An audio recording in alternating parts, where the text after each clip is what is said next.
hablar un poco de esto de las agendas globales y locales, ¿no? que son aplicadas en diferentes ciudades a nivel mundial.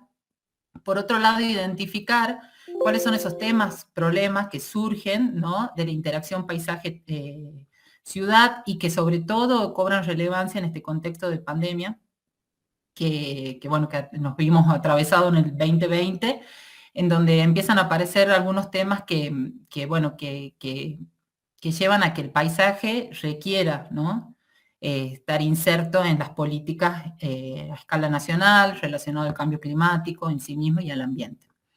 Y por otro lado, bueno, mostrarles algunos avances en términos de dispositivos que toman el paisaje, en el caso del Sistema Metropolitano de Tucumán, que es el ámbito de estudio, el caso de estudio que yo llevo adelante,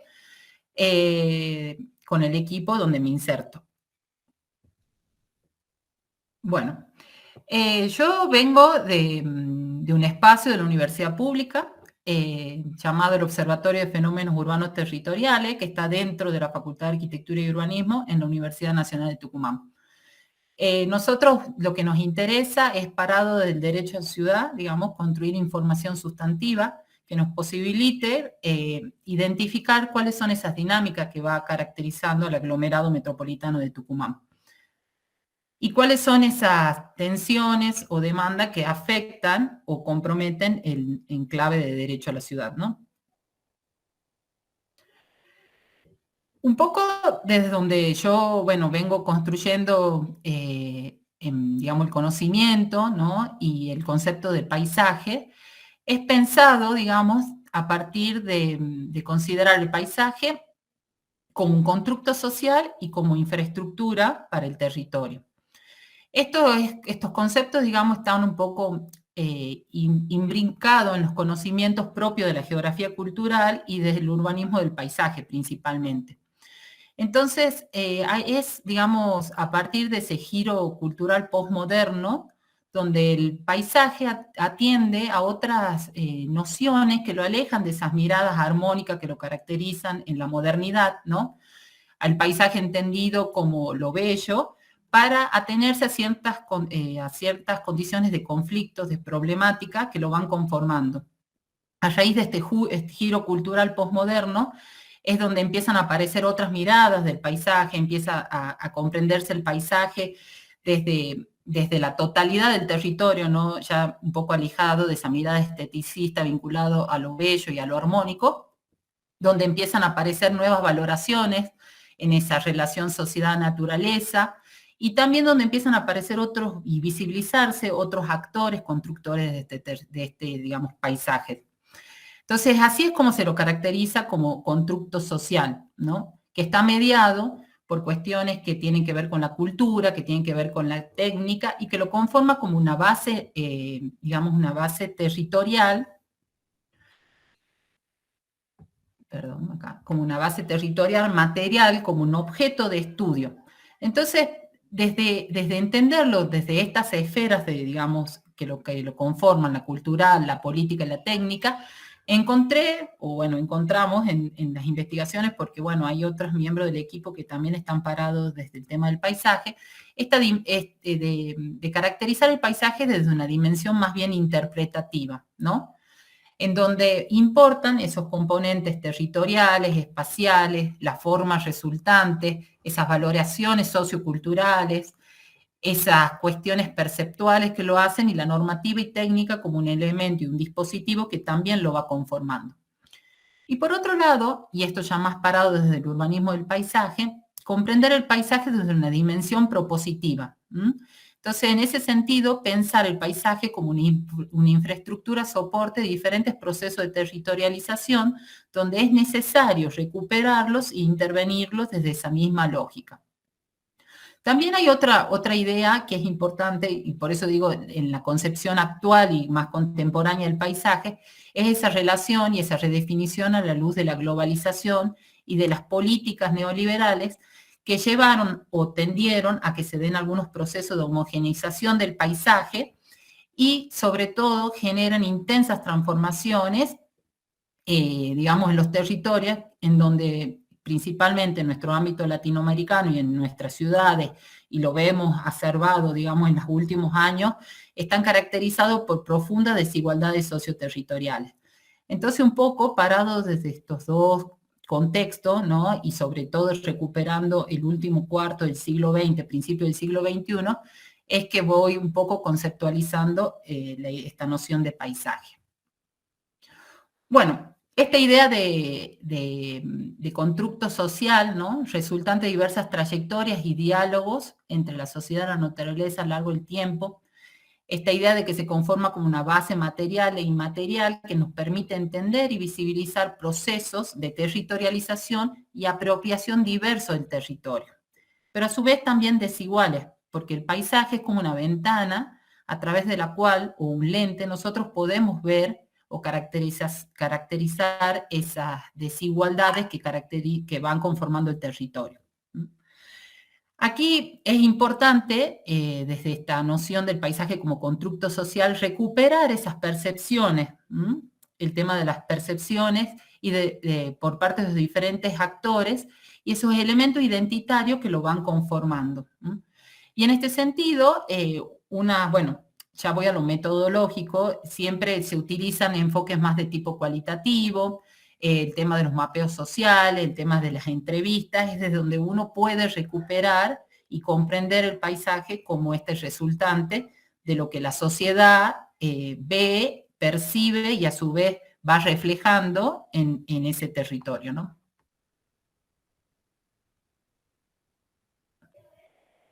Bueno, esto en realidad me quedó, yo lo había borrado, pero bueno, nada, es más de lo mismo, ¿no? Entonces lo que importa es la pluralidad de miradas que van conformando ese paisaje. Es interesante también un poco diferenciar esa noción de paisaje, por ejemplo, con patrimonio, porque el paisaje es una noción también dinámica, ¿no? Que en donde, digamos, si bien recupera esas huellas y tiene esa característica de palimpsesto, donde hay diferentes capas que van conformando ese espesor histórico que lo caracteriza, la sociedad, y en esa relación con el territorio, el ambiente y la naturaleza, va a su vez teniendo otros vínculos. Entonces van modificando las miradas, o sea, lo inmaterial, cómo se mira ese territorio, cómo se ve ese paisaje, pero a su vez el componente material o el objeto en sí mismo también sufre transformaciones. Y un poco recuperando, digamos, esta trayectoria también de entenderlo como un constructo social, como reflejo de múltiples dinámicas que se van dando en ese territorio, y también parado en esa noción del derecho y convertido en una responsabilidad pública, emerge este concepto, principalmente en el año 2000, ¿no? Trabajado ya por Charles Darwin, que plantea el urbanismo del paisaje, ¿no? Entonces, lo que un poco plantea esta noción del urbanismo del paisaje es un híbrido entre el urbanismo y el paisaje. Está parado en el urbanismo ecológico y entiende al paisaje como principio organizador de la metrópolis, como un nuevo contrato social, una agenda ecológica y urbana que incorpore la biología para mediar entre las condiciones naturales y la ciudad-territorio. Entonces el instrumento el paisaje desde esta perspectiva nos brinda instrumentos para develar, ¿no?, esa realidad y comprenderla desde una mirada multiescalar. Entonces, porque incorpora corredores biológicos, ¿no? Bueno, acá está el highlight de Nueva York. Disculpen, ¿me están escuchando? Sí, perfecto. Sí, bien. Perfecto. No, porque me pasa que a veces yo hablo y después me doy cuenta que, bueno, no me venían escuchando. Bien. Entonces, recupera, como digo, es multiescalar, porque puede ser desde intervenciones puntuales, ¿no? Como un espacio público, un espacio verde concreto, una escala, por ejemplo, de casa, pero también pensar en ecosistemas o en intervenciones más de índole regional, ¿no? Por eso es interesante esta mirada del paisaje. Y por otro lado, esta idea de Gray me parece interesante, ¿no? Él dice, es un enfoque, o sea, él dice, no es todavía una disciplina, pero sí es un enfoque, es una forma de considerar la compleja condición urbana, ¿no? Y acá lo que él plantea, que es interesante, porque es necesario pararse desde esta disciplina, porque él dice que hay una serie de factores que llevan a que que urja actuar en el paisaje. Entonces dice, por un lado el tema de una economía incierta, estancada, procesos desiguales de captación de plusvalía y acceso real a la ciudad, ¿no? Entonces, también el paisaje, las intervenciones del paisaje, y entiendo que después Tela se va a detener mucho más, por ejemplo, en estas soluciones basadas en la naturaleza, brindan respuestas que son económicas, que son mucho más apropiadas a los territorios y que no necesitan grandes intervenciones como, por ejemplo, las infraestructuras grises o las carreteras, ¿no? Que caracterizan a la modernidad. Pero a su vez también hay como un interés creciente en la visibilidad de los procesos y el diseño ecológico en sí mismo, ¿no? Entonces, vemos, ¿no? Y por ejemplo, bueno, ya voy a recuperar esta idea de la visibilización o de la importancia de la naturaleza o de pensar, en, por ejemplo, en clave de cambio climático, que son cuestiones que ya exceden el campo meramente técnico para ser una preocupación de la ciudadanía, ¿no? Y por otro lado, el paisaje, él dice, bueno, tiene esta cuestión imaginativa y poética, ¿no?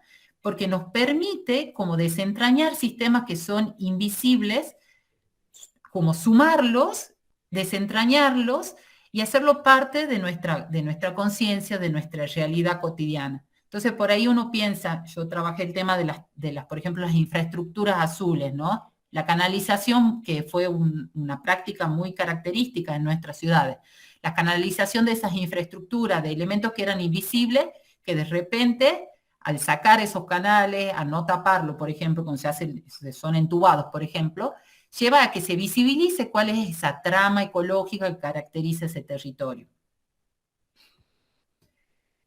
Y por otro lado, también es esta idea de pensar que si los paisajes son construidos socialmente, los paisajes son bienes comunes. Y esto es una línea que trabaja mucho un abogado de México, que no me va a salir el apellido, si alguien lo tiene ahí a mano, me interrumpe y lo dice, que él plantea que es un bien común porque recoge la identidad comunitaria, ¿no? Entonces, si es un bien común, porque en realidad todos, o sea, lo que hay que garantizar es su acceso, él plantea que, bueno, que las normativas y las legislaciones se tienen que adaptar, o sea, que lo tienen que tomar como un bien común y para eso tiene que haber un bagaje de instrumentos que posibiliten el real acceso de la sociedad a esos paisajes, ¿no? A mí, por ejemplo, yo que vivo en Tucumán, el tema de los pedemontes, en realidad creo que Salta de la mayoría de las ciudades que están, digamos, cerca de la cordillera tienen un pedemonte, ¿no? Y muchas veces, sobre todo el pedemonte tucumano, tiene muchas presiones de urbanizaciones cerradas, ¿no? Entonces, ¿cuánto ese cercado va impidiendo el real acceso de la sociedad a ese bien común, ¿no? Entonces, eh, es eso, ¿no? Entonces, la necesidad de pensar en dispositivos, en instrumentos de gestión que recuperen esa idea del bien común, del paisaje como derecho, el paisaje como infraestructura. Acá rápidamente, porque tengo entendido que ya lo vieron, bueno, Estela ya avanzó respecto a esto, lo importante del Convenio Europeo del Paisaje, que fue planteado en el 2000, es que plantea esto, ¿no? De decir, todos los paisajes son paisajes, ¿no? Entonces, volviendo un poco a esa idea del constructo social alejado de esa mirada que caracterizaba la modernidad como el paisaje relacionado a lo bello, entonces, todos los paisajes son paisajes y en relación a cómo lo percibe la sociedad que lo habita. Entonces, ese es el concepto fundamental que nos incorpora el convenio. Pero también nos incorpora una serie de medidas, de acciones y de estrategias para su preservación, puesta en valor, ¿no? Entonces, ese es lo relevante que tiene el convenio para nosotros. Entonces, por ejemplo, una de las herramientas que promueve es el tema de los catálogos de paisaje, que toman como base esa definición del área tal como la percibe la población, el carácter de la cual es resultado de interacción de los factores humanos y naturales, para empezar a identificar cuáles son esos factores que caracterizan a esas unidades, porque el catálogo lo que define son unidades de paisaje. Y esas unidades son definidas a partir de la participación pública, y una vez que son definidas pasan por un proceso, digamos, de político, van a los consejos y ahí se define una ley de paisaje que toma esas unidades y que lo que permite que haya una gestión, ¿no?, a partir de otros tipos de instrumentos de esas unidades de paisajes identificadas. Entonces, bueno, acá están un poco las dimensiones que toman. Toman los factores fisiográficos, el tema del uso del suelo, una dimensión histórica, las dinámicas que van dándose en esos paisajes, la percepción y sentido del lugar y el tema de las visibilidades. Y bueno, y acá como un poco contarles, cuando yo tuve la posibilidad de hacer esta estadía ahí en la Bauhaus de Weimar en Alemania, el tema que fui a investigar es las políticas de paisaje. Y es interesante porque en realidad Alemania, digamos, antes del CEP ya tienen, ¿no?, como Suiza, fueron los pioneros en incorporar la gestión del paisaje. En 1976 Alemania ya aprueba una ley federal de protección de la naturaleza y lista ya algunos contenidos en relación y en clave de paisaje. Entonces, es interesante que lo que propone la legislación es que el concepto de paisaje va vinculado, o sea, al estar tan tempranamente insertado, digamos, la planificación siempre considera al paisaje y lo toma como un principio, ¿no? Y toma como otro principio que todas las personas deben conservar, proteger y preservar estos paisajes. Entonces, bueno, digamos como que el paisaje y la ciudad son como una sola cosa, ¿no? No se pueden dividir, no se ven como entidades fragmentadas. Y este proyecto, tuve la oportunidad de participar, son los IVA, ¿no?, que son unas exposiciones que se hacen también desde el principio del siglo XX, que lo que hacen es tomar edificios emblemáticos y hacen como una usina de proyectos de paisaje. Entonces, este era el caso de una fábrica diseñada por un arquitecto muy conocido que hacía arquitectura industrial, ¿no? Entonces, desde el Estado se promueve este IVA, que lo que hace es instalar, bueno, acondiciona esa oficina, lleva todo un equipo técnico que durante 10 años va a trabajar con la comunidad para ir desarrollando proyectos en clave de paisaje. Bueno, por ejemplo, está muy bueno porque la zona esta de Turingia, que es donde está la Bauhaus de Weimar, que es la primera Bauhaus, después migra a Dessau con el nazismo, está llena de iglesias y de castillos. Entonces, una de las intervenciones que hacen es, como estas iglesias estaban abandonadas, porque también tienen un proceso de pérdida de población muy importante, las acondicionan para que sean albergues, digamos, transitorios, para que la gente pueda ir a vivir, a dormir, digo, mientras hace un viaje turístico en estas iglesias, y están disponibles, por ejemplo, en Airbnb, ¿no? Uno puede entrar y pasar una noche religiosa ahí en la iglesia. Entonces me parecía como dinámica, digamos, interesante, porque obviamente que para llegar a hacer este tipo de intervención hubo un trabajo con la comunidad muy importante, porque en un principio eran cuestiones muy controversiales y hasta demasiado, digamos, rechazadas, ¿no? El tema de hacer algunos huertos o de recuperar algunos castillos, ¿no? Estos castillos que están implantados en todo ese territorio, con otro tipo de usos, turístico, pero también con huertas que posibiliten a la comunidad acceder a otros servicios, con políticas fuertes de inclusión de migrantes, ¿no? Porque también eso era todo un tema, cómo incluir o sea, si bien ellos pierden población, la población migrante no es tan fácilmente recibida, ¿no? Así que bueno, hay todo un proceso de trabajo desde estas usinas de ideas. Y bueno, y ya bajando un poco al caso de Latinoamérica, recuperar lo de la iniciativa latinoamericana del paisaje que toma, ¿no?, se para en el CEP y un poco tiene como ese mismo fin, que es la protección, ¿no? Y la conservación en sí mismo del paisaje. Y tiene algunas conceptualizaciones interesantes. Entonces dice, la LALI se configura como una declaración de principios éticos fundamentales para promover el reconocimiento, la valoración, la protección y la gestión sostenible del paisaje latinoamericano.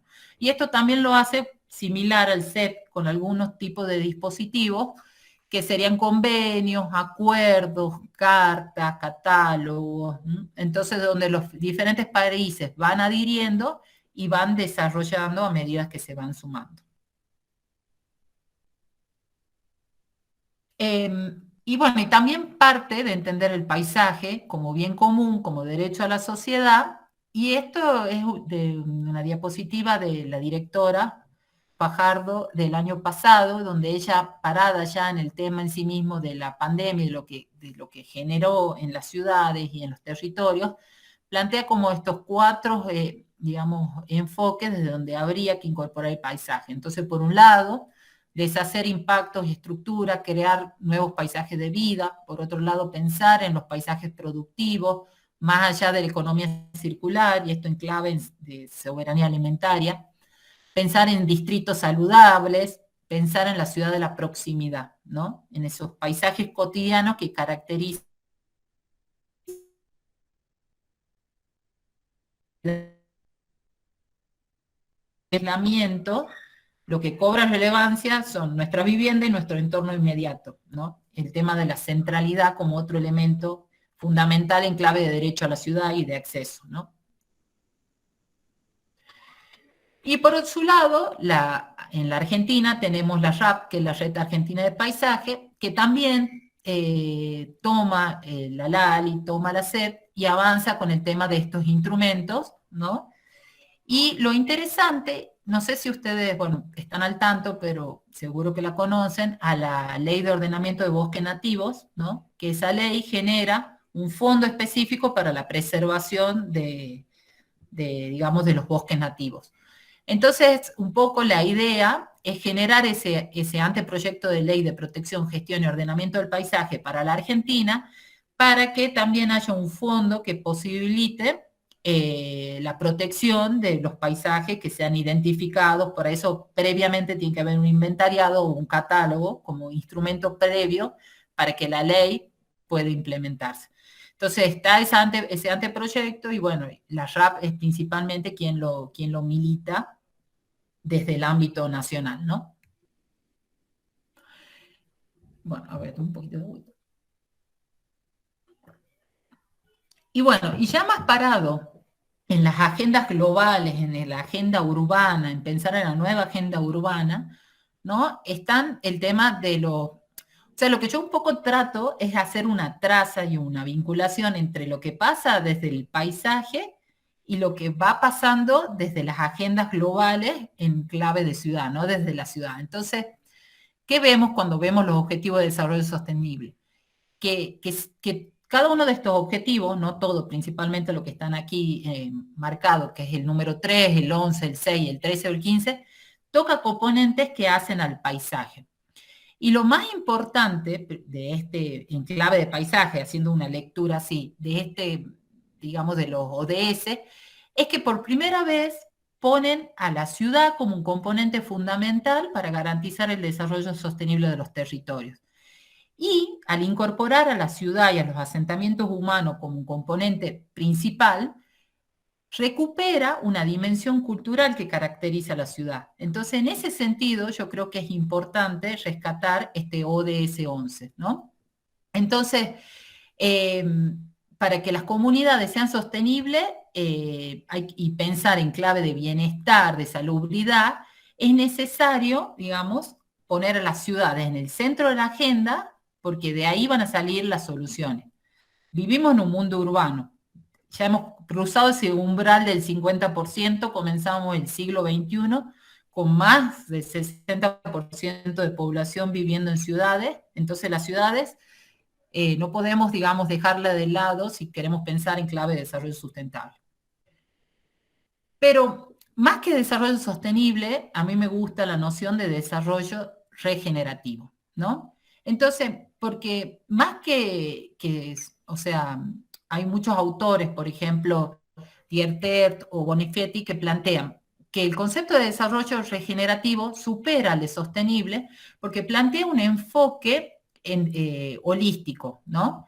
Entendiendo que que la base de la vida es la integridad y función de todos los ecosistemas que brindan servicios esenciales al planeta. Pero a su vez, pensando desde un desarrollo regenerativo, se interpela los modos de vida que tiene la sociedad. Entonces, esos modos de vida suntuosos, ¿no? Según Latour, o, o piensa otro tipo de relaciones entre la naturaleza y la sociedad.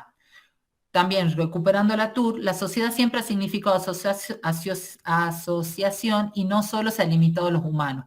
Entonces, si uno piensa en clave de desarrollo regenerativo, nos posibilita incorporar esos otros vínculos que han estado ausentes en nuestras trayectorias y en ese concepto principalmente de desarrollo sostenible.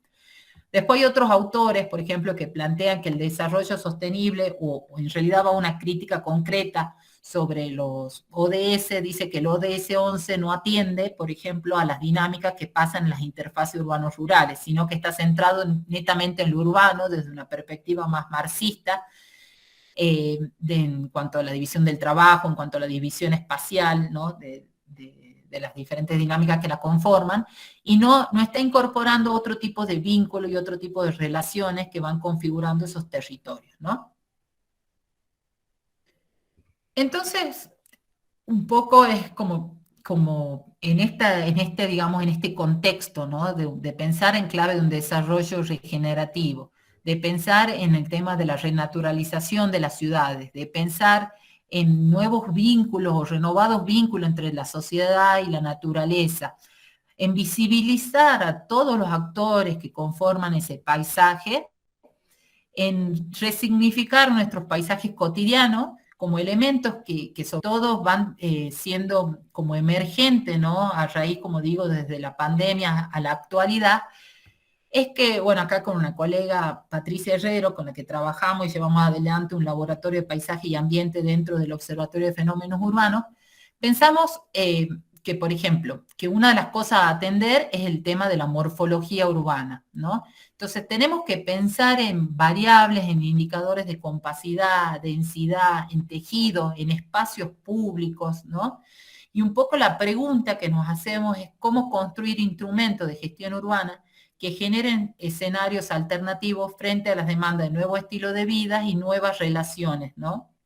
Entonces, aquí es interesante que también hay muchas prácticas porque son como intervenciones de acupuntura, ¿no? Urbana, el tema del urbanismo táctico y del placemaking, que es cómo hacer, por ejemplo, espacios que antes eran predominantemente utilizados por vehículos se recuperen como espacios públicos dentro de las ciudades, ¿no? Entonces, desde una idea y desde la participación ciudadana. Y como digo, estas intervenciones puntuales son muy interesantes, pero bueno, son como cuestiones paliativas. No significa que en el fondo no tengamos que pensar en una planificación más a largo plazo, ¿no? Entonces, esto, ¿no? Pensábamos en relación a la pandemia. ¿Qué significa, ¿no? Vivir en un tiempo de cuarentena, en un monoambiente con pocos metros cuadrados, y cuando se amplía, bueno, en el caso de la Argentina, que uno podía desplazarse hasta 500 metros del lugar de residencia, ¿qué pasa con los espacios que están colindantes, con esos espacios cotidianos, con esos servicios cotidianos, con las infraestructuras que son soporte? ¿Las tenemos o no? Eso a su vez incrementa más las desigualdades, ¿no? Sí, sin duda. Entonces, es importante repensar esto, ¿no? ¿Cuáles son las regulaciones urbanas, el tema de la dotación de equipamiento, el tema del espacio verde público, como un elemento que sobre todo en este tiempo cobra mucha más relevancia. Por otro lado, el tema de la soberanía alimentaria, ¿no? Entonces, ¿qué pasa con el tema del acceso a los alimentos, con esos circuitos para acceder a los alimentos? en las ciudades, que también son como elementos que están invisibilizados, porque uno va a la verdulería y ve de repente, no sé, un tomate, una manzana, y no pensamos de dónde vienen, cuáles han sido los circuitos que han tenido. En clave de cambio climático también está vinculado, cuáles son los flujos de energías que consumen o no. Entonces, esa idea del campo-ciudad, cuán reales que son, que uno puede conceptualizarle como entidades disímiles. O sea, por un lado el campo y por la ciudad. Y no pensarlo como sistemas integrados, ¿no? Por eso me gusta el término de interfase urbano-rural, y pensar desde una entidad o un territorio con autonomía propia, ¿no? Y no que está como al dominio de lo urbano, donde lo urbano prevalece sobre lo rural, sino hay que pensarlo de una mirada más integral. Y el paisaje nos brinda estas posibilidades, ¿no? Bueno, el tema de esto, ¿no? En sí mismo del precio, también en un contexto de recesión económica, donde, bueno, con grandes problemas económicos por parte de muchas familias, el tema de pensar en la huerta propia, el tema de pensar en el acceso a los, digamos, a la comida, es una cuestión emergente que también sin duda va haciendo al paisaje, ¿no? Y a pensar justamente en esos periurbanos, en esos territorios interfaces productivos. Y por otro lado, el tema en sí mismo de la infraestructura, de las infraestructuras verdes, ¿no? Entendida como una herramienta operativa que promueve estrategias que atiende a la fragmentación de los elementos medioambientales. O sea, ya superar esa noción de plazas, plazoletas, para incorporar todos los elementos, corredores ecológicos que caracterizan a nuestros sistemas metropolitanos, ¿no? Entonces, esto un poco en relación a lo que se promueve en el Foro Mundial de Bosques Urbanos, desde la FAO, ¿no? El pensar en ciudades más verdes, más sanas, más felices para todos, y en un cambio de perspectiva que propone pensar desde los grandes parques urbanos hacia las infraestructuras verdes como elemento de cohesión que va enlazando diferentes tipos de espacios verdes, ya sean arboledas, áreas protegidas, rotondas equipadas, pequeños parques, ¿no? Pero también una resignificación en este contexto de ASPO del espacio verde, ¿no? En tanto su función recreativa, higiénica, ecológica, pero también en términos de lo contemplativo, lo terapéutico, ¿no? Entonces la biofilia, hay como un montón de conceptos que empiezan a emerger. Entonces la necesidad de que nuestro entorno inmediato tenga calidad, ¿no? Es como otro elemento que va cobrando fuerza en clave de paisaje. Y por otro lado, en tema del cambio climático y pensar en relación al riesgo y la mitigación, y como les planteaba, estas soluciones basadas en la naturaleza como elementos, ¿no? Como pensar en los suelos absorbentes, que pueden prevenir o mitigar riesgo, por ejemplo, de inundaciones, o pensar cómo se puede mitigar el riesgo ambiental desde las intervenciones de paisaje. Bueno, este es el caso de un parque que captura carbono, pero bueno, hay un montón de ejemplos que seguro, bueno, con Estela lo van a ir viendo y van a ir profundizando en estos casos. Y bueno, nada, me gustaba esta imagen, es como bien llamativa, porque es como, ¿no? Eso de empezar a mirar de otra manera el territorio, ¿no? Y ahí me gusta eso de pensar en los ecosistemas o en esos elementos, factores que están invisibilizados, ¿no? Entonces esta idea de sacar, ¿no? Lo urbano para vislumbrar cuál es ese terreno soporte, ¿no? De toda, de toda nuestra vida urbana en sí misma, ¿no? Entonces, en este sentido, me parece que es hacia donde bueno, tendemos a avanzar, y que sería bueno pensar justamente en los instrumentos y los dispositivos para que esto pueda materializarse, ¿no? Y plantear otros tipos de vínculos con la naturaleza, ¿no? Sobre todo. Bueno, y acá rápidamente, que a nivel nacional también, bueno, uno puede pararse y recuperar algunos plan de políticas ambientales, está la Casa Común, ¿no? El tema bueno, de algunas políticas en cuanto a la erradicación de basurales y cielo abierto, hay, por ejemplo, algunos programas sobre parques metropolitanos, Entonces, hay diferentes iniciativas que van un poco dando respuesta a estos temas emergentes, que sobre todo se agudizaron, como les decía, en tema de la pandemia. Y acá rápidamente contarles, bueno, cómo todas estas cuestiones han sido conceptualizadas y de a poco fueron trabajadas y cómo yo incorporo el paisaje, ¿no? En mis investigaciones cotidianas, en mi quehacer, también hacemos consultorías, en la docencia misma, en mi labor como docente, ¿no? Entonces, de donde yo vengo, bueno, nosotros conceptualizamos como el sistema metropolitano de Tucumán, entendiendo que la idea de Gran San Miguel de Tucumán, que es, digamos, las definiciones que nos brinda el censo, como todo es que digamos que incorpora las jurisdicciones digamos, comprendida en esa mancha urbana, si uno ve satelitalmente esa imagen, nosotros pensamos que no podemos entender ese Gran San Miguel de Tucumán o ese aglomerado urbano si no incorporamos los elementos ambientales estructurales del sistema. Entonces, por eso un poco es una mirada ampliada que incorpora el pedemonte y sobre todo el río Salí, que está hacia el este, que no sé si van a ver con el cursor, pero bueno, que está un poco invisibilizado en toda nuestra mancha urbana, ¿no? Entonces, desde este ámbito de trabajo, que es el observatorio, en el año 2016 hicimos los lineamientos estratégicos para el área metropolitana de Tucumán, donde, bueno, aparece, ¿no?, el tema del saneamiento del río Salí y del manejo sustentable del ambiente metropolitano, con una serie, no están aquí, con una serie de, digamos, de instrumentos que posibilitan, por ejemplo, la movilización de inmuebles ociosos, el tema de la captación de plusvalías, el tema del manejo integral, por ejemplo, de la cuenca hídrica. Entonces, algunos instrumentos que nos van acercando a cómo ir gestionando estas grandes macroformas que caracterizan a nuestro ambiente metropolitano.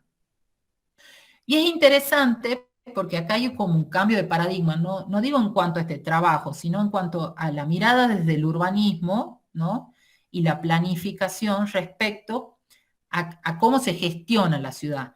Entonces, por ejemplo, ayer nos dice que ya el urbanismo no se presenta como el inventariado de instrumentos empíricos científicos destinados a proporcionar una síntesis propositiva, sino que ahora hablamos de un urbanismo defensor, que lo que importa es, digamos, cual fin último es cultivar redes, pero a su vez establecer dispositivos, mecanismos, establecer instrumentos que nos permitan negociar con la ciudadanía, ¿no? Entonces ahí incorporo el tema del paisaje, digamos, de la gobernanza, en realidad lo incorpora ayer, pero el tema de la gobernanza pensado en eso. Entonces, más que pensar en grandes planes, en grandes ejes, ¿no?, propositivos, hay que pensar en esas herramientas y en esos instrumentos de gestión urbano-territorial, que pueden ser de cuestiones normativas hasta esto que yo decía,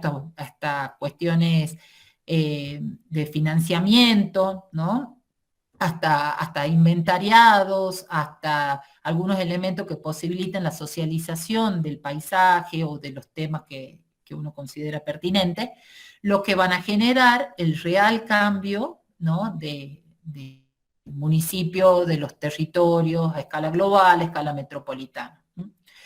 Y por otro lado, es interesante pensar que a partir de estos dispositivos uno tiene que incorporar esas nuevas relaciones y esos nuevos escenarios de cohesión, ¿no?, pensando justamente en clave de este desarrollo regenerativo, donde ya las dualidades se van disolviendo. Entonces uno ya no puede pensar lo metropolitano desde lo urbano, desde lo rural, desde lo natural, desde la sociedad, sino pensarlo, no gracias, sino pensarlo desde la totalidad, desde territorios concretos donde se van hibridando, ¿no?, estas dinámicas.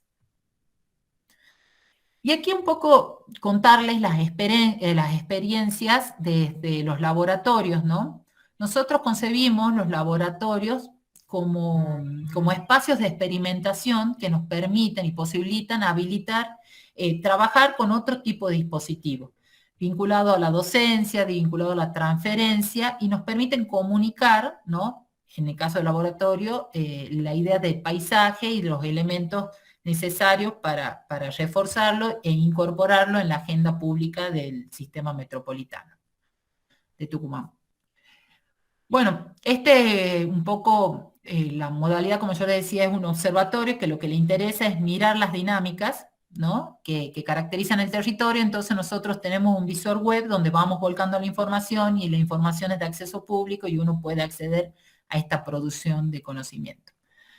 Aquí un poco contarle que uno de los dispositivos con los que vengo trabajando es el tema del inventariado, ¿no? De los espacios verdes, y pensar en estándares mínimos de cobertura y cómo esos estándares mínimos se pueden potencializar si uno incorpora la idea de infraestructura verde, ¿no?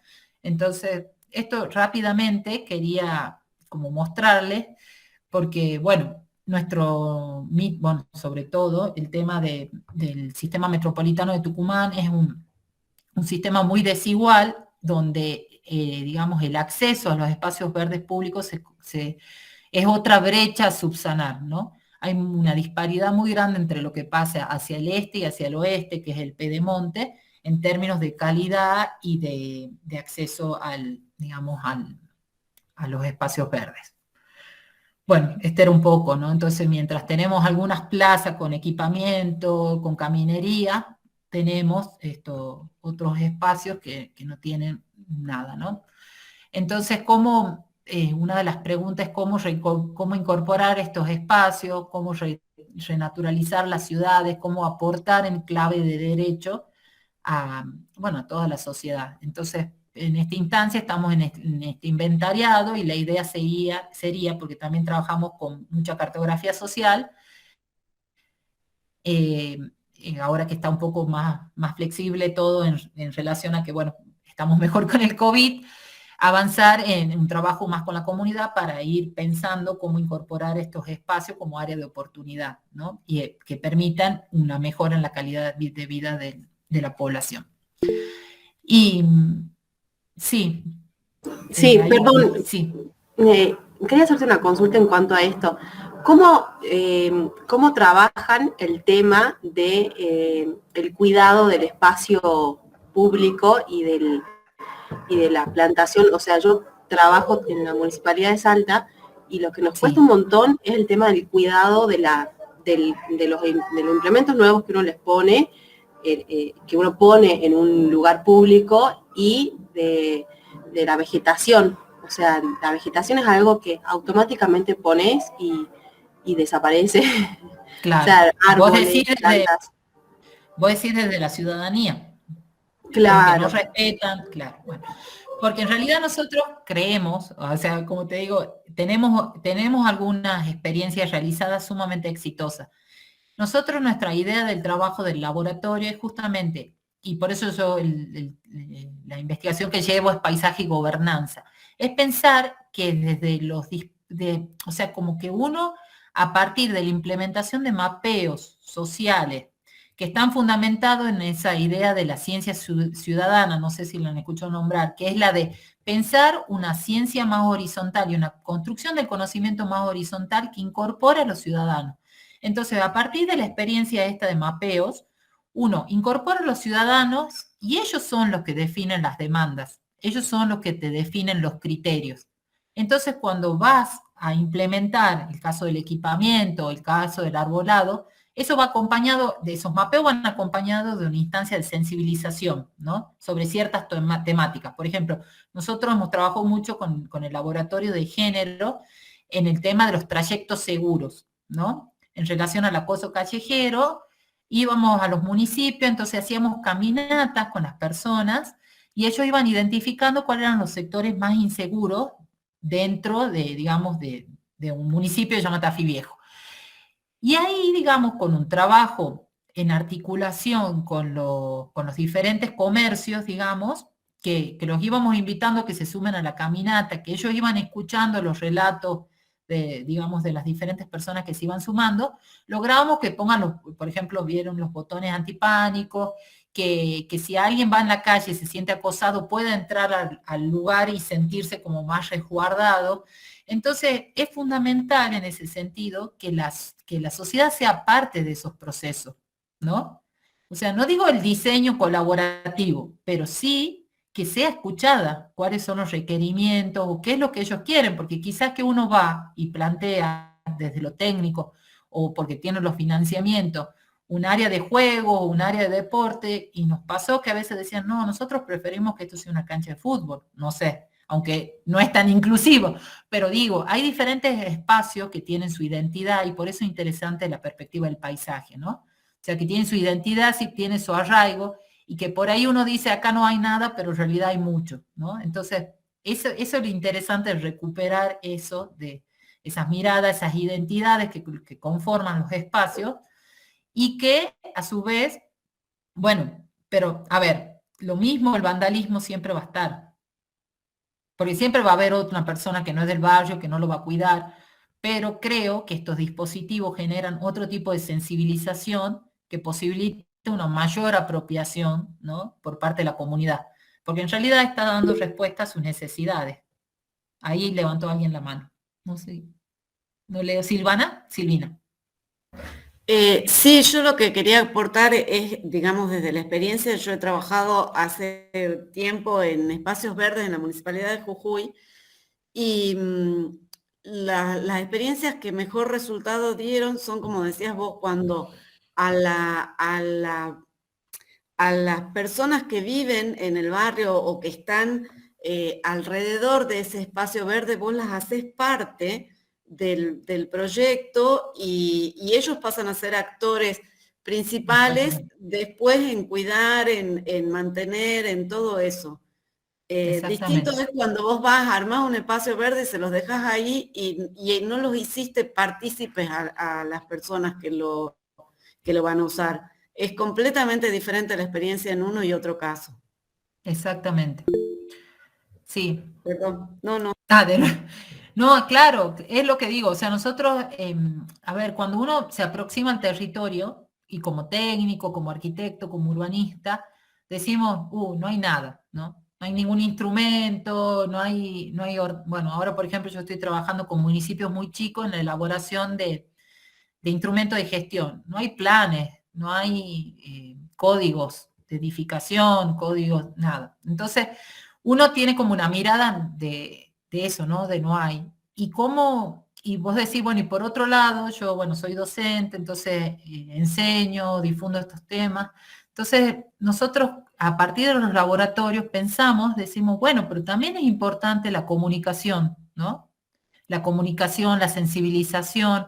Cuando uno va haciendo la caminata, va recuperando otras cosas, va transmitiendo otras cosas, y eso también va generando un impacto. Por eso nosotros pensamos esta estrategia de comunicación y sensibilización sobre ciertas temáticas emergentes de la planificación y el urbanismo, como es género, como es paisaje, como es ambiente, no ir como a dar una clase magistral, el paisaje es esto, no, bueno, un poco estoy aquí yo con ustedes, porque bueno, es otro ámbito, sino viendo que en lo cotidiano son palabras, son lenguajes que se usan. Entonces, cuando uno le da contenido, cuando le da otras miradas, cuando acompaña esos procesos, yo creo que los resultados son mejores. No garantiza un éxito 100%, porque como te digo, el vandalismo también responde a otras dinámicas que muchas veces nos exceden, a estas cuestiones de las desigualdades profundas que vivimos. Pero sí me parece interesante, ¿no? El tema de la participación. Sí, Cecilia. Celina o Cecilia, perdón. Sí, sí, Cecilia, ¿qué tal? ¿Cómo te va? Justamente, bueno, cuando vos estabas comentando eso, me quedé pensando yo justo estoy trabajando ahora en una tarea así similar. Yo estoy en un programa que se llama Promeva, que supongo que también trabaja en Tucumán, es nacional. Sí. Y justamente estamos haciendo una plaza con unas mujeres en un barrio en Atocha, y bueno, está saliendo un proyecto muy interesante y son con las mismas mujeres del barrio. El proyecto es muy chiquito todavía, estamos empezando, pero bueno, es interesante ver cómo los vecinos y las vecinas de la misma plaza se están interesando y están poniendo su propia voluntad y su tiempo en realizarla, fuera de lo que es la misma gente, la gente que está becada por el Promeva. Y bueno, solamente quería compartir esa experiencia que bueno, me parece muy similar a lo que vos estás haciendo. Lo tuyo ya tiene un resultado, mi proceso, digamos, está comenzando, pero bueno, era para compartirlo. Sí, muchas gracias. De hecho, yo comencé trabajando en los Promeva y estuvo interesante porque en realidad, bueno, viste que desde las mujeres, ellas se organizan rápidamente y promueven otro tipo de acciones interesantes, desde la perspectiva de género, ¿no? También. Sí, y Marcelo Campos. Sí, buenas tardes. Buenas tardes, Marcelo. A la hora de evaluar los criterios bajo los cuales se termina interviniendo en la mayoría de los casos el espacio urbano, un criterio predominante es la rentabilidad. ¿Cómo haces para posicionarte frente a eso y hacer que todos estos criterios que vos nos estás mostrando también tengan una relevancia y un contrapeso? Bien, por eso yo te decía que lo interesante es pensar en instrumentos para negociar. O sea, hay como nosotros tenemos como también una larga tarea en relación a las capacitaciones, por ejemplo, técnicos municipales. Porque viste que en realidad el que otorga los beneficios de construcción son los municipios, o sea que ellos tienen ahí una potestad y una fortaleza, ¿no? Que muchas veces no es aprovechada. Entonces avanza el mercado sin que queden algunos beneficios para la sociedad. Entonces, y por ejemplo, desde que estoy principalmente yo trabajando en el Ministerio de Desarrollo Territorial y Hábitat, y ustedes saben que hay un Plan Nacional de Suelo, ¿no? De suelo urbano, lo que plantea son instrumentos de captación de plusvalía o algunos tipos de instrumentos que lo que hacen es un poco hacer más justa esa construcción de ciudad, ¿no? Entonces, que no es que impide que el privado construya, sino y permite una redistribución de las cargas, de los plusvalores y que eso vuelva a la ciudadanía. Por ejemplo, yo he conocido, no sé si me voy a ir mucho del tema, tengo tiempito, Estela, para brevemente contarlo. Sí, Paula. Bien, el tema del caso de, bueno, yo estuve en Curitiba, también hice una estancia y ahí estudiamos el caso de Curitiba y el caso de São Paulo, Brasil. Por ejemplo, São Paulo, Brasil establece que su código urbano, todos los propietarios tienen la posibilidad de hacer un piso, digamos. Si vos querés hacer 2 pisos, tenés que comprar un LEPAC se llama, que es como un bono potencial. Y eso lo regula el mercado, digamos. Obviamente que ellos tienen definido en qué áreas se puede densificar. Entonces, como eso lo regula el mercado, está en la bolsa, ese plusvalor, o sea, ellos venden un potencial de construcción, digamos, en el mercado, eso vuelve al municipio y se reinvierte en obra, porque es plata del municipio, pero esa capacidad que tienen los municipios de manejar, ¿no? Todo lo que pertinente al suelo, digamos, es lo que genera como una redistribución más o sea, más equitativa para todos. Entonces, en el caso de Brasil funciona así. O, por ejemplo, en el caso, no sé si a ustedes les pasa en Salta, pero en el caso de Tucumán nosotros teníamos, por ejemplo, un edificio de valor patrimonial muy importante. Pero nosotros no contamos con ningún instrumento de preservación. El edificio está inventariado, entonces, ¿a cómo se recurre cuando hay una movilización ciudadana por la protección de eso? El mismo municipio, que es el que le da ese valor patrimonial al edificio, porque está bien, hay una arquitectura que tiene, por el cual es revalorizado ese edificio, pero está en un entorno, por ejemplo, de bulevar, con cierta infraestructura, con cierta morfología urbana que también le da un valor patrimonial. Entonces, ¿qué hacen los municipios acá? Expropian, o sea, vuelven a comprar, o sea, es como que la sociedad compra a través de la expropiación ese patrimonio, ¿no? Pero ese patrimonio es patrimonio porque la sociedad lo hace patrimonio, entonces digo, hay como un retroceso en términos de instrumentos. En cambio, por ejemplo, en Curitiba, vos tenés instrumentos que lo que te dicen, no, si este es un edificio de valor, por ejemplo, valor ambiental, porque también pasa con bosques, o valor patrimonial, vos no construís ahí ese potencial de construcción la podés trasladar a otros espacios, a otros distritos donde ellos tienen planificado, o la podés vender también. Entonces creo que hay un montón de instrumentos que posibilitan, ¿no?, que el mercado no avance, digamos, generando más brecha y más desigualdad en la ciudad, ¿no? Pero bueno, eso como grandes rasgos. Hay un montón de instrumentos de captación de plusvalías, de redistribución de cargas. No sé, Marcelo, si te contesté o me fui. Por supuesto, muchas gracias, María Paula. Bueno, es larguísimo, por supuesto, porque también hay que tener en cuenta que la rentabilidad es un criterio, no hay por qué pretender que no exista. Lo que pasa es que de lo que se habla es de que todos estos criterios que vos estás enseñándonos también existen. exactamente. También se tomen en cuenta a la hora de elegir los criterios de intervención de los espacios urbanos, o del paisaje en definitiva. Exactamente, porque uno podría hacer hasta un banco de suelo de decir, bueno, o sea, está inventariado que acá hay un bosque urbano y este es un banco de suelo con fines ambientales, entonces el municipio sí tiene la potestad para decir, ahí no se construye, porque es un patrimonio para nosotros ambiental, contribuye a la calidad de vida de la población. Entonces, bueno, y no es que no te permite construir, sino esa potencialidad la traslada para otro lugar.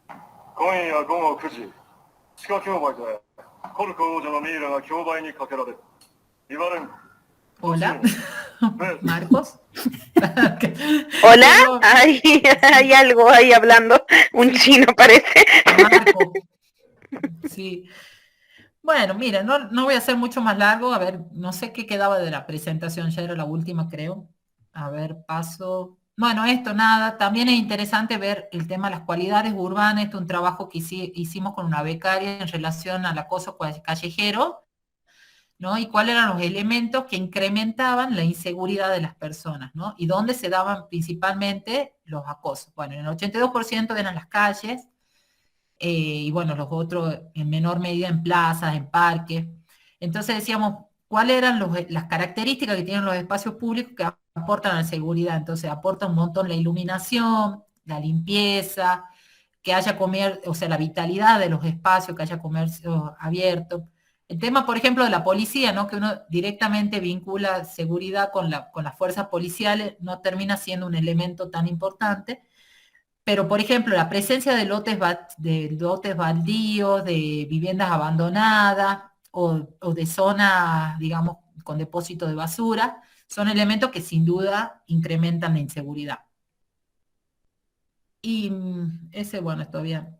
No, bueno, y acá esto era un poco lo que yo les comentaba de los mapeos que hicimos, en el caso de la comunidad ladrillera, que nos permitió, bueno, estos son un poco los reflejos que están, bueno, producto de mi tesis, digamos, que me permitió visibilizar, ¿no?, cuáles eran esos elementos de identidad del territorio. Me permitió pensar y un poco conocer cómo ellos viven, cómo el tema de la comunidad ladrillera, cuando llueve no pueden construir ladrillo, entonces cómo ellos podían subsistir y cómo en realidad ahí se implementa esta idea de las cocinas comunitarias, ¿no? El tema de la gran vulnerabilidad a lo que ellos están sometidos, ¿no? O sea, esta es una investigación cualitativa y acá recupero las entrevistas. También pensar en esos paisajes especulativos, ¿no? Pensar en los paisajes del miedo. Y estas categorías de paisajes yo un poco las tomo y las recupero y voy identificando diferentes elementos que van conformando estos paisajes. Entonces, cómo estos paisajes se pueden encontrar en nuestras ciudades y cómo se van presentando muchas veces como paisajes invisibles. Bueno, y acá recupero esta idea de la metáfora del iceberg, ¿no?, donde hay un montón de paisajes invisibles que también conforman nuestra realidad y que simplemente no lo vemos porque no son visibles o porque simplemente no transitamos por ahí, ¿no? Pero a mí me gustaba, y esta era un poco la idea que yo, por ejemplo, el tema de los catálogos, ¿no? Entonces, cuando yo estuve ahí en Cataluña y estaba investigando el tema de las unidades homogéneas, como ellos definen los catálogos, me entraba esa duda, decía, en nuestra realidad compleja, metropolitana, ¿cuánto uno puede definir una unidad homogénea estanca? Es muy complejo, ¿no? Es un instrumento de paisaje. ¿Y no será que el paisaje se presenta más bien como una multiplicidad de paisajes que va a depender de cómo la colectividad lo perciba? Se van conformando. Entonces ahí es cuando yo empiezo a trabajar como estas nuevas semánticas del paisaje, pensar en paisajes justapuestos, que son paisajes del miedo, paisajes especulativos, los paisajes nómades, ¿no? Que a su vez esos paisajes nómades, que son los característicos de las comunidades ladrilleras, se van como reproduciendo en el territorio y van dejando pasivos ambientales. Entonces me gustaba esta idea del trabajo de pensar como paisajes justapuestos, ¿no? Más que pensar en unidades estancas de paisaje que uno podría decir, bueno, este es un paisaje natural, este es un paisaje rural, ¿no? Entonces las características del paisaje son muy diversas.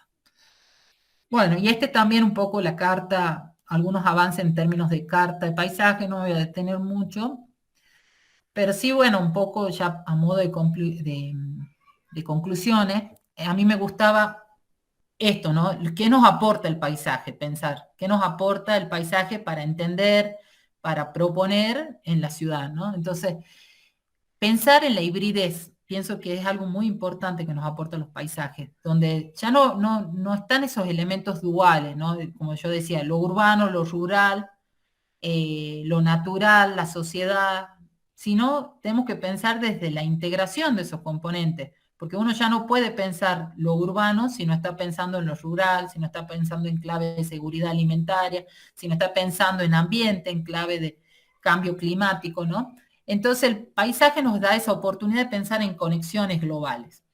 Por otro lado, nos permite como esta colaboración entre diferentes disciplinas y comunidades.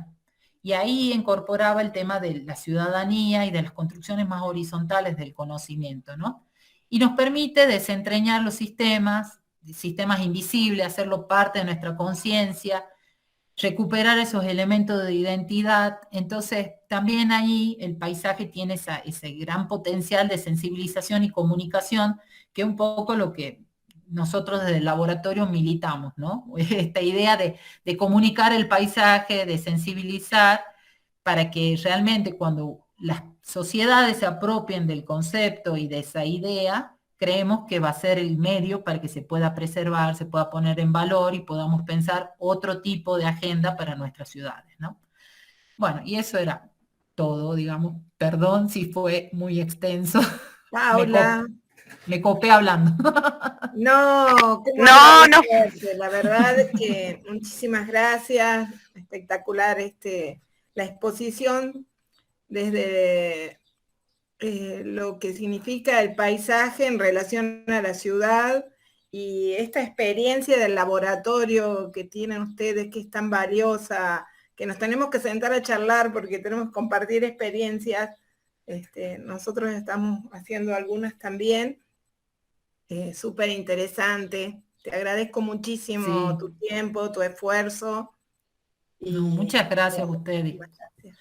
Y gracias por sus intervenciones, porque a mí también me hacen reflexionar y pensar. Y sí, es un gran salto, ¿no? Porque lo académico, ¿no? Yo soy más de la academia, tengo una beca, soy becaria postdoctoral con ICE. ¿Por ahí nos escuchás? Nosotros no te escuchamos. A ver. A ver, la hablo por teléfono. Hola. Ahí está. Ahí se escucha. Apagué la cámara porque consume como muchos datos, parece Bueno, perfecto. Nada. Eso que digo, que el tema de pensar en otros dispositivos, que yo vengo desde un ámbito académico, que trasciendan la academia y que lleguen a la sociedad, es como todo una lucha cotidiana, ¿no? Sí, yo creo que en ese sentido tu enfoque es súper pertinente llamarlo paisaje social, ¿no? Porque es una mirada, digamos, transdisciplinar y que de alguna manera tiene otras aristas, ¿no? De las tradicionales que uno puede entender, ¿no? Bien, sí. Muchas gracias, la verdad. Me sentí muy cómoda, me encantó. Bueno, me alegra. Así volvés a visitarnos en algún momento. Cuando quieran. Muchísimas gracias, María Paula. Bueno, Gracias, Paula. No sé yo cómo continúan. Muchas gracias. Ahora nosotros nos vamos a ir a otro Meet para continuar. Bien.